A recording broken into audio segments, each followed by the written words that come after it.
from the campus of California State University, Fullerton, where creativity crackles across the airwaves.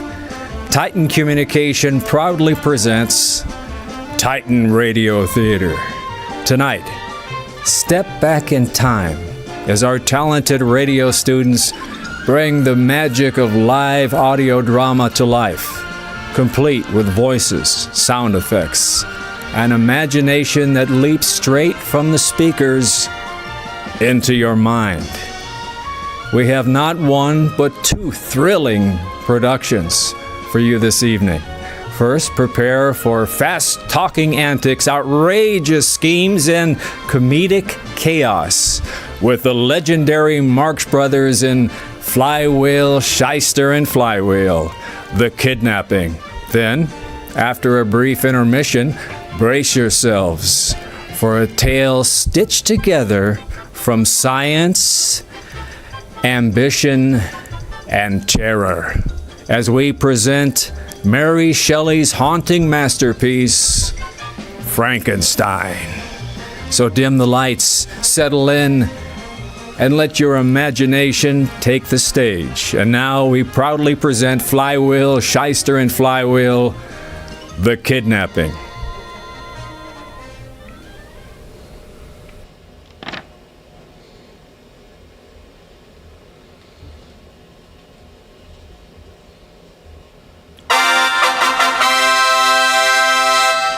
The curtain is rising on the offices of Flywheel, Shyster, and Flywheel. That's Miss Dimple at the switchboard.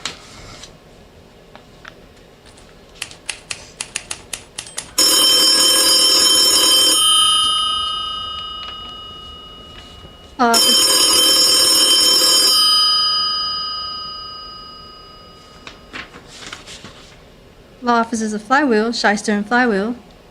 No, Mr. Flywheel isn't in. He's in court trying your husband's case. Uh-huh. Just a second. Here he is. Oh, Mr. Flywheel, here's Miss Watson on the phone.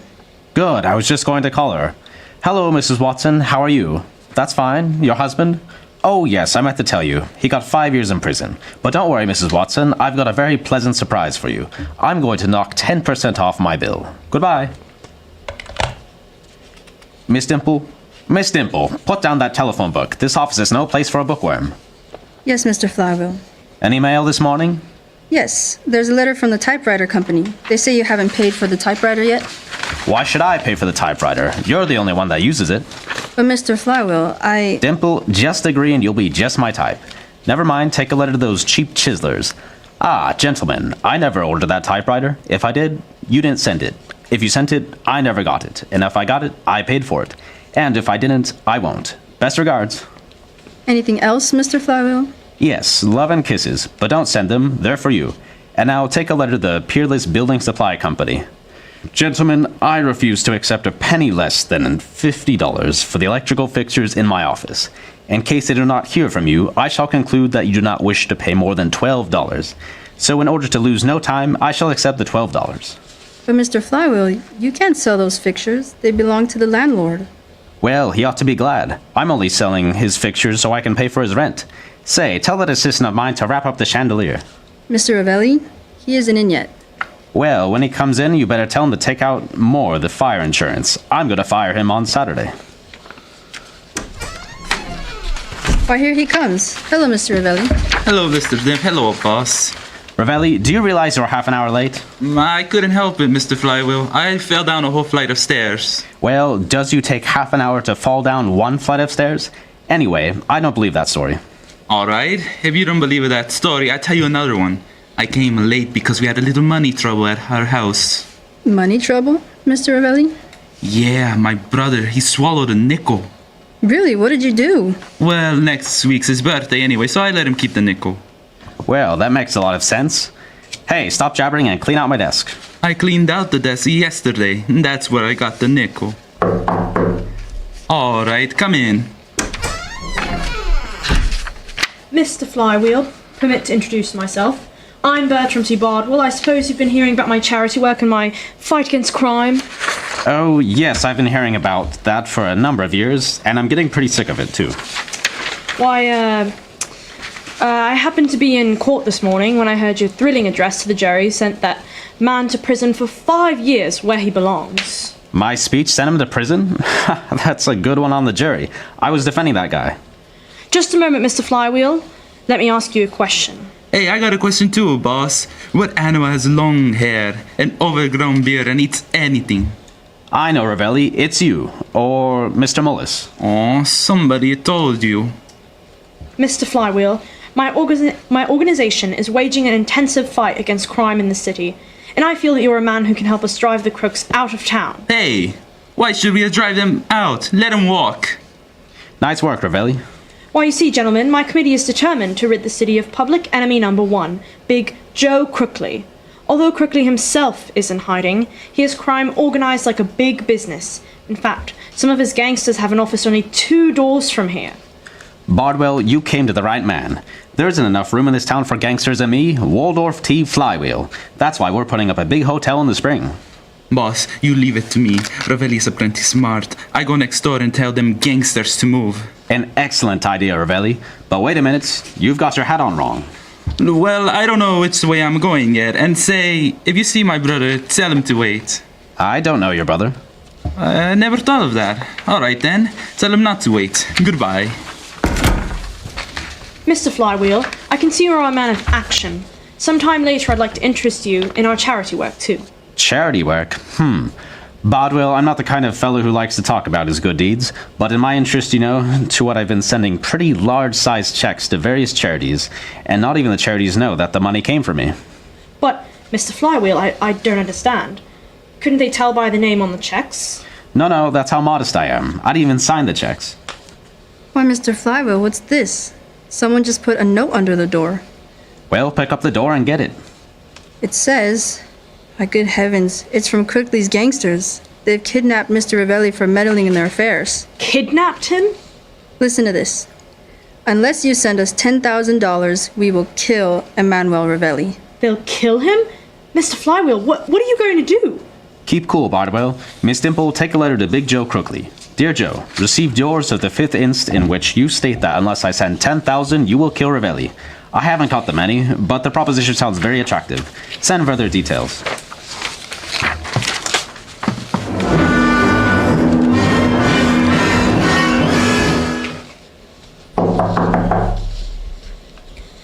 Who's there? Who's there? Open that door, Slim. It's me, Crookley. Okay, Chief. I was scared. It was the cops. You don't have to be scared. The cops will never find this place. Where's that fellow Ravelli? Inside eating. That's all he's been doing since we grabbed him off a week ago. Hey, Chief. Is that lawyer Flywheel coming through with 10 grand? I think so. He's on his way over here now. Say, what if he brings the cops? Don't worry, he won't go shooting off his mouth. I told Flywheel that what's good for him, and now I think I have a little talk with Ravelli. Right, Chief. Hey, Ravelli.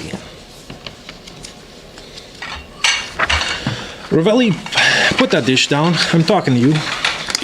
Oh, hello, Mr. Crookley. Sit down. I have a piece of pie. I just had 3 pieces and I'm afraid to eat any more. What? Sure, if I eat too much pie, I'm afraid I get pie-area. Look here, Mug. We've been treating you pretty nice. You know why? Because if Flywheel don't show up with that $10,000 today, you ain't gonna live very long. Hey, you crazy. I feel fine. I think I eat some more pie. Who is it? Say, Chief, there's a guy coming in. I think it's that Flywheel. Flywheel? Don't let him in till I hide the pie. Bring him up here. Okay, Chief. This way, mister. Well, Flywheel, Cut out the formalities. When are you gonna kill Ravelli? Hey, boss, is that what they want to do? Don't be alarmed, Ravelli. I've fixed everything. I've written a farewell note to your wife, and I've sent flowers to your sweetheart. I've also arranged for a nice, quiet little funeral. There'll be 8 carriages for your family and a motorcycle for your friends. Quit stalling, Flywheel. Did you raise the money? Oh, I raised the money, all right, but unfortunately, I had to spend it on Ravelli's funeral. Hey, Chief. I gotta talk to you. All right, I'll be right with you. Listen, Flywheel, you and Ravelli stay right here. Come over here, Slim. What is it?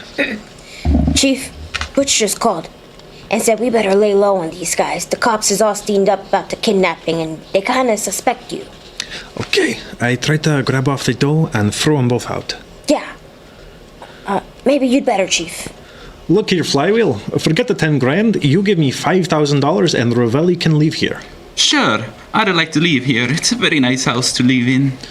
Well, what about the 5,000? 5,000? Crookley, can you make it 3,000? All right, I'll make it 3,000. Now, that's talking, Crookley. Now, if you'll make it 2,000, I'll make it 1,000. I haven't got the 1,000 in cash, but I'll give you my note for 30 days, and if it isn't paid by then, you can keep the note. Listen, you guys, I'm going to give you exactly 5 minutes to make up your minds. When I come back, you're either going to fork over the dough or there'll be curtains for both of you. Get me? Curtains for both of you. Nothing fast. Boss, we're in a tight fix. What are we gonna do? First, Ravelli, I think I'll have a piece of that pie. Take some for yourself. Thanks, boss, but I'm full. Well, put some in your pockets. Well, they're full too. It's Crookley.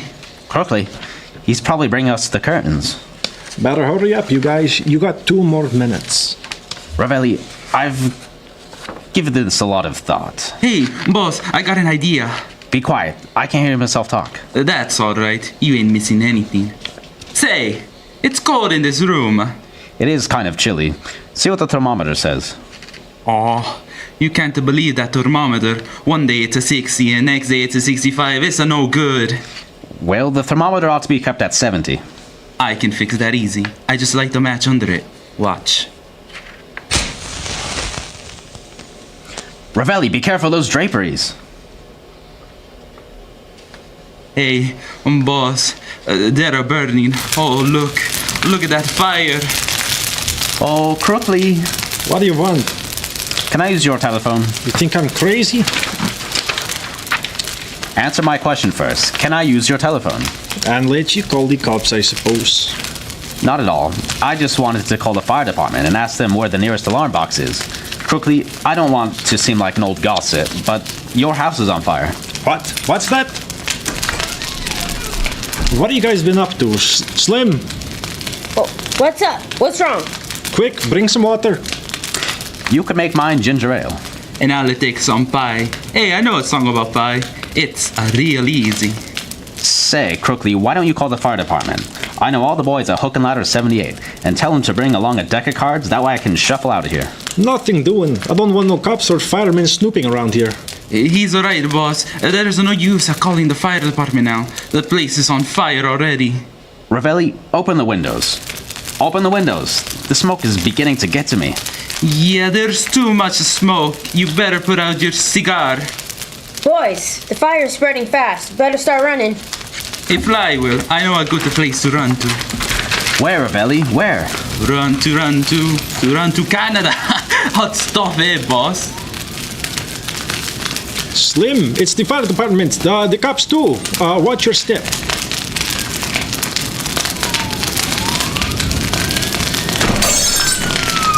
This way. I think there's somebody in there.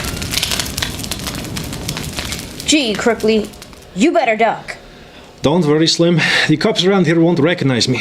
Listen, Flywheel, no cracks about me being Joe Crookley if you know what's good for you. Count on me, Crookley, old boy. I'll see that your name isn't mentioned. Oh, policeman. What is it? I want you to meet Emanuele Ravelli, the fellow who started the fire. It's a nothing, really. What? And before I forget, when you report this fire, don't mention Joe Crookley's name because there's a warrant out for his arrest. Why, you dirty...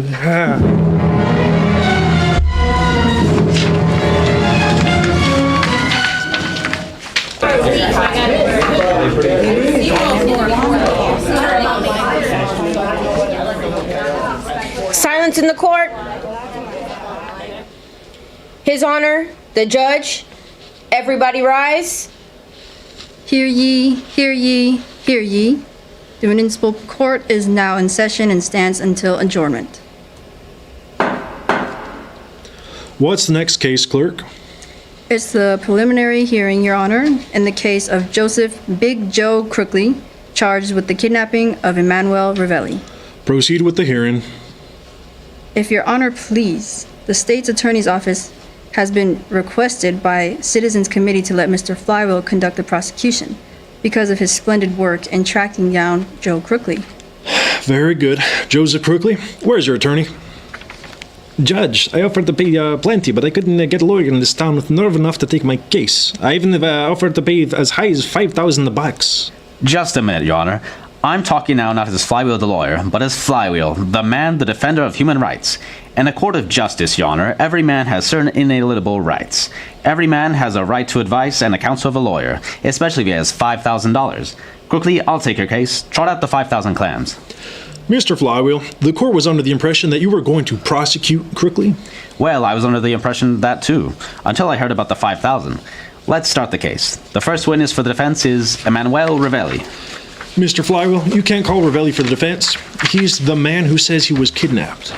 Oh, so that's the story he's been spreading. Well, he's a liar. Hey, what do you mean calling me a liar? You're a liar. I didn't call you a liar. See, Your Honor, he wouldn't tell the truth under oath. Ravelli, get up there and take the oath. Okay, boss. Order, order. Emmanuel Ravelli, do you promise to tell the truth, the whole truth, and nothing but the truth? Hey, you wanted me to lose my job? Emmanuel Ravelli, where were you born? Well, I wasn't born. I had a stepmother. Come, Ravelli. Tell the court your birthday. What do you want to know for, Judge? You ain't gonna buy me nothing. He's right, Your Honor. You haven't bought a thing since you bought your place on the bench. See here, Mr. Flywheel, the court considers that remark most unnecessary and vicious. Hey, Judge, that's what I got for my birthday. You got what? Vicious. I got a telegram with the very best vicious. Some joke. Please, can we get on with this hearing? Mr. Ravelli, will you kindly state your age? Sure, Judge. I'm just 28. 28? Why, you said you were 28 when we appeared in court here 2 years ago. Well, when Ravelli says something in court, he sticks to it. There you are, Your Honor. I guess that'll hold you for a while. I make a motion that you dismiss the charges against my client. Motion denied. Mr. Flywheel, have you any other witnesses? I don't think this one is intelligent enough to understand court proceedings. Did you hear that, Ravelli? Your Honor, just to show you what a fool you're making of yourself, I'm going to give you, my witness, an intelligence test. Ravelli, what's the first letter of the alphabet? Give me a hint.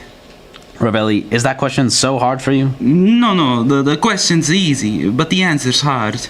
All right, I'll try another one. Where was the Declaration of Independence signed? Right at the bottom. Right. The court cannot help but regard all of this as irrelevant and immaterial. Mr. Flywheel, you now claim that Crookley did not kidnap Mr. Ravelli. How is it that Crookley was found at the scene of the crime, where he was holding Ravelli prisoner? Frankly, Judge, that's kind of got me puzzled too. Say, maybe it was Ravelli who kidnapped Crookley. Silence in the court. Your Honor, in a case as important as this, we cannot be swayed by our emotions. Nothing matters but hard, cold facts. I too have a baby. I met her in a dance hall, and, Your Honor, I couldn't go home and face my baby if I felt that I was defending a guilty man. Just a moment, Mr. Flywheel. The prosecution hasn't been heard from yet. Do you expect to talk much longer? Certainly. The longer I talk, the longer my client stays out of jail. Your Honor, Joe Crookley is a really fine boy at heart. He's very good to his family, and he never goes home. Why, for a whole year, he didn't even talk to his wife. And why didn't he talk to his wife? Because he didn't want to interrupt her, Your Honor. I demand a habeas corpus. A habeas corpus? You need to be embarrassed, Judge. I don't understand what it means either. Mr. Flywheel, you have wasted enough time of the court's time. Mr. District Attorney, call your witnesses. Your Honor, the state has been surprised in this case. We had counted on Emmanuel Ravelli as our witness. And since he's shifted to the defense, I'm afraid we have no case. In that event, I am forced, much against my will, to dismiss the charges and release the defendant, Joseph Crookley. Crookley, you may go. Thanks, Judge. So long there, Flywheel. Judge, he's leaving the courtroom. Bring him back. Bring Crookley back? What for? He owes me $5,000. Aw, you crazy boss. We owe him $5,000. We owe him $5,000? Sure. He had $10,000 in his pocketbook. Well? Well, I got his pocketbook.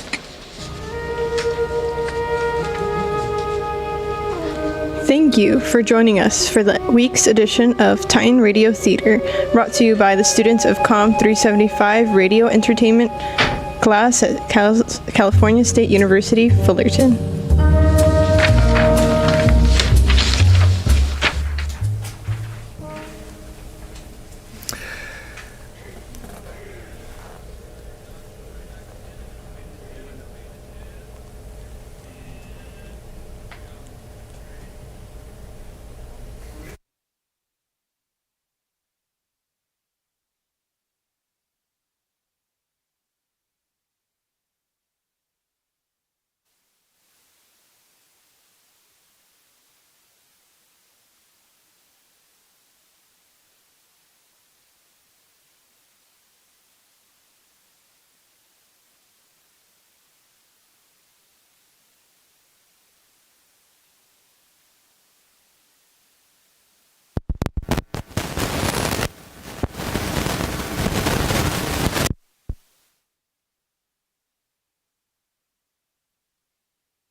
A sports shirt for Bill.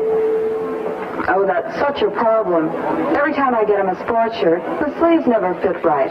They're always either too long or too short. Well, then give Bill an Arrow sports shirt. With Arrow, you can get his exact sleeve length. That's right. Arrow sports shirts are never too long, never too short, but always just right. You can get his exact sleeve length in an Arrow sports shirt. See, here's Bill in an Arrow sports shirt. Sleeve length just right, and the body is proportioned to fit perfectly. Contour tailored to your exact personal measure.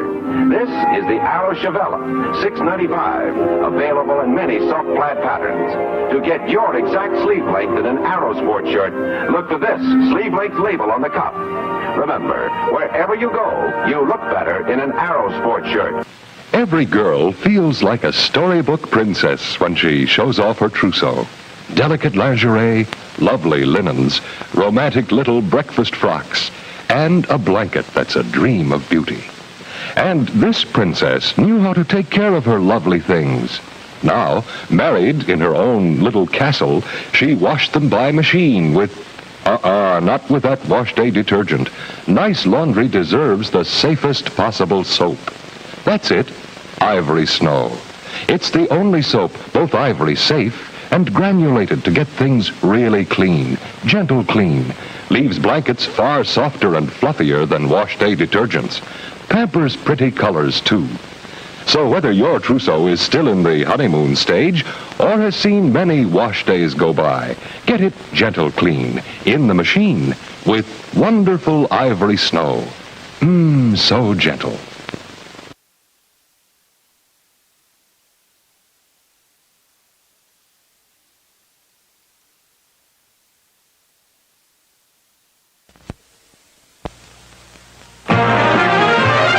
Won't you fill up, Jack Benny, won't you fill up?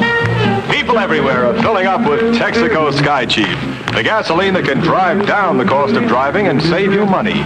But one man continues to buy only 1 gallon at a time, and we're going all out to get him to fill up. Won't you fill up, Jack Benny, won't you fill up? We'll sing the whole day long. Won't you fill up with Sky Chief, fill it up, Jack. We wouldn't steer you wrong. There was that rainy evening when you got stuck. It makes no sense to push your luck. It's money in the bank when you fill up your tank.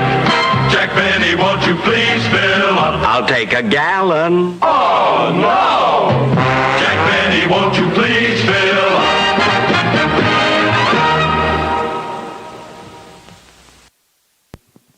Okay, where is it? You mean you ain't got it? No, we ain't got it, and we need it. We got a big date tonight. It ain't there yet. It isn't even here yet. Where is it? We're out of it. What is it? Where do we get it? What is it? The factory's got it. Oh. Is this it? No, idiot. Hello, factory? Where is it? Keep your shirt on and you'll get it. Let's go, boys.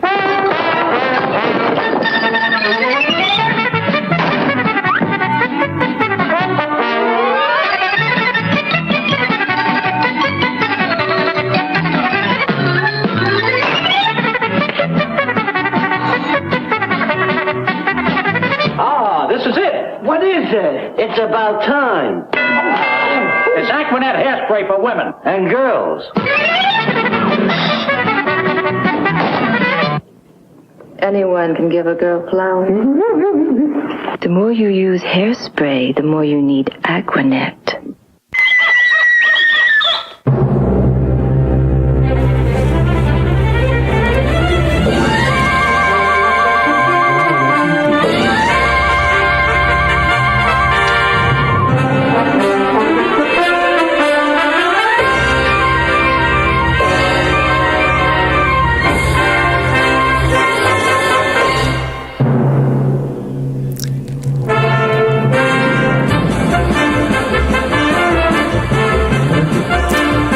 Welcome back to Titan Radio Theater, broadcasting live from the Titan Communications Studios on the campus of California State University, Fullerton. We hope you enjoyed the clever mischief and rapid-fire wit of Flywheel, Shyster, and Flywheel. But now, we turn from comedy to something far more chilling. Our next production invites you into a world where science dares to defy nature, where ambition crosses a dangerous line, and where the consequences refuse to stay buried. Our students now present a powerful adaptation of a Gothic classic that has haunted audiences for generations. So whatever you do, don't touch that dial. Stay with us, if you dare, for Mary Shelley's Frankenstein. During the next half hour, we have only one intention: to frighten you out of your wits. The story we've picked is probably the most startling tale of horror ever dreamed on this planet. Soon, you'll come face to face with Frankenstein's monster. If you enjoy feeling your blood pressure rise, your pulse quicken, you'll certainly enjoy Mary Shelley's ghastly adventure of Dr. Frankenstein. Well, are all of you ready to have your spines chilled? Then here is the first act of Frankenstein. Clerval, come in. Come in. My old friend, I didn't think you'd come. Have you nothing to say to an old friend? I shouldn't have come here. No, don't go. Don't leave me. Am I so disgusting to you, Clerval? You have changed, Victor. A shell of your former self. Yes, I should change my name to Vanquished. Vanquished Frankenstein. Good name for me, eh, Clerval? Eh? I see. It was not like this when we were at the university. I remember, but that was a long time ago. We were roommates. Good friends. We played backgammon together. I used to win.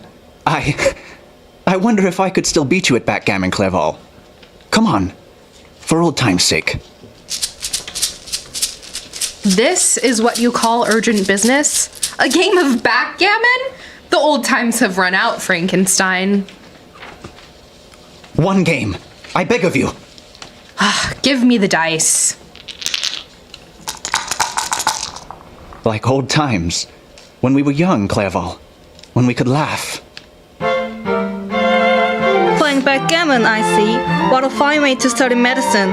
And I thought you two were only interested in bones and books. Elizabeth? Aunt Caroline had to drive up to Ingolstadt for a few days, so here I am. When love walks in the door, backgammon flies out the window. It's good to see you. It always is. Did you finally learn to win this game? I believe I'm halfway there. Clerval, your blots lie bare, and fortune smiles upon me, as does my darling. Tell us, how fared Geneva? How's my William? William is a charmer, and he is rather excited to see you for his 10th birthday. Elizabeth, I won't be coming home then. What? You will be graduated by then. And where will your wits be, Victor, if not home? And our wedding? we will have to postpone. A few months. There is a matter I must attend to. And what did you do that summer after graduation? My friend, I had stumbled onto a combining of ancient and modern theories. Ugh, your fascination with the witch doctors always repulsed me. I became a regular of graveyards, seeking beneath the freshly turned earth the materials with which I had to work, to make a creature, a giant, more than 8 feet in height, sewn together component parts, arteries, veins, muscle tendons. The following day, I planned to activate its nervous system, making it a living, breathing creature through electricity. But during the night the wind rose. I was disturbed fitfully by crashes of thunder and lightning flashes along the mountainside. The air shook my sleeping chamber, and I thought I heard a sound from my laboratory? Then the curtains around my bed parted, and I saw the monster. Its yellow skin, its unblinking eyes, its dry, papery lips moved. I thought it to be a dream.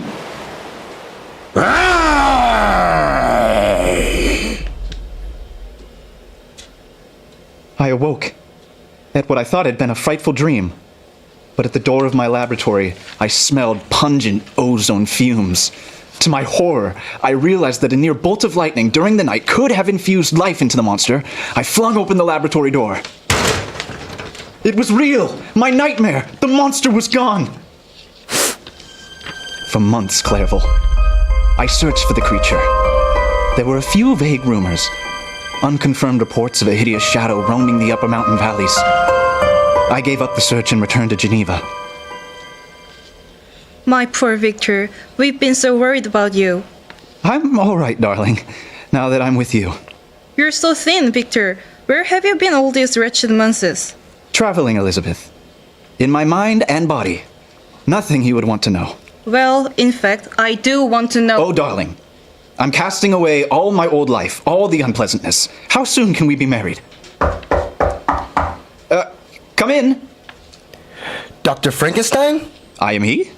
We are the prefect of police, and we have some distressing news. Well, what is it, sir? Your brother William has been killed. That must have been true. How did it happen? An accident? No accident. He was strangled to death. But he's only a child, 10 years old. You tell me exactly what happened right now! It was just growing dark. The children were playing hide and seek together. And little William hid himself in a grove of bushes by the edge of the lake. There was a scream, but when he reached the child, the life had been choked out of him. Oh, William, no! Officer, may I borrow your gun? Sir. For only an hour. Sir. We can arrange that. But I said we can arrange that. Thank you. Thank you. Victor, what are you going to do? Where are you going? Victor! To the hills. To my laboratory. Who's that? Frankenstein! You beast! I will not harm you, Doctor. You murdered my brother! Yes, it makes me feel good. Good to kill. And I will do it again. I wish to God I'd never created you. But you did. I gave you your first breath, and now let this be your last. Die! Die! Die! Why won't you die? Your little pistol cannot hurt me. A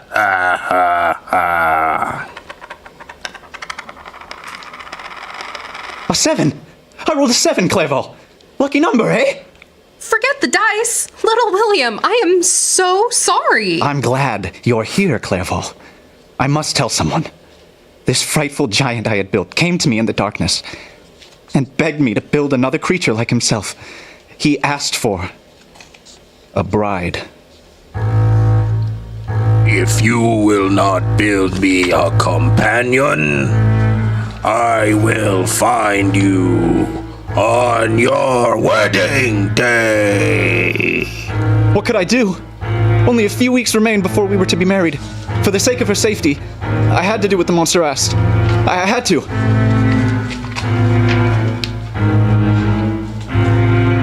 So I climbed up my Dismal Mountain laboratory, and as I looked at the torso of my incomplete work, I paused to wonder, would the monster even keep its promise? Or would I be turning 2 demons loose upon the world? They could wipe out the human race. I couldn't do this thing. I gathered together the poor pieces of cold flesh and flung them. I needed to get to my precious Elizabeth, where he said he would find me. Oh, why did I ever leave? Victor, darling, what's troubling you? Nothing, my sweet. Nothing, really. We're married. Do you realize that, dearest? Actually married. Our happiest days are here. I hope that all our days together will be as happy as this one has been. Silly Victor, there is no need to hope. Oh, Elizabeth, if you knew. If you only knew. Your ambiguity usually excites me, but why now? It's almost dark here. We must have light. Take this lamp. Afraid of the night, my sweet? Of this night, Elizabeth, until the sun rises, do not leave my sight. I see. Oh, come, Victor. Kiss me farewell before I pack my bags. No! Elizabeth! Don't go, darling! Don't! For 5 minutes only. Elizabeth! Victor! Elizabeth! My poor darling Elizabeth. What have I done? You must not blame yourself, Doctor. You had nothing to do with this ghastly murder. I did! What? I am to blame. Come now, arrest me. Doctor, I understand your emotional distress, but the measure of your grief is concerning. Hear me, sir. I created the monster. Sir, it must be found. It must be found. Oh, poor fellow. Enough. Before we arrest you for delusional behavior. Please. I was never more sane in my life. Come on, let's leave him to rest. You fools! My last throw of the dice, Clerval. Oh, get up! I want to get home while there's still moonlight. Wait. Did you hear that? No, Victor, this is insane. You should submit yourself to qualified medical care. This monster you speak of, it's nothing but a wild dream, and you are sick. And I will find the police for the truth and your poor Elizabeth, who surely has left you for your warped brain. Clerval! Get a grip on yourself, man! Clerval, look behind you! Great God! Victor! He is dead! You are a stranger to mercy and all things holy. Just like my creator. Go away! Go now. But I will be with you, Frankenstein. You are in my power forever. If you hear the sound of my voice, I warn you, the monster is roaming the darkness of night. Do not utter my name, for the sound of the syllables, Frankenstein, arouses his anger, and you will meet the same fate as that of little William and my Elizabeth, poor Clerval. I beg you, beware of the monster lurking in the shadows. And if God wills it, speak one prayer for the most wretched, the most lonely man who has ever walked this planet, Victor Frankenstein. And thus, we close the curtain on Fred Allen's favorite story. And sorry that we couldn't arrange a happier ending, but that's the note on which Mary Shelley leaves us in her adventure of Frankenstein. We hope you've enjoyed this tale of fear, and beware of the fragile line between creation and consequence.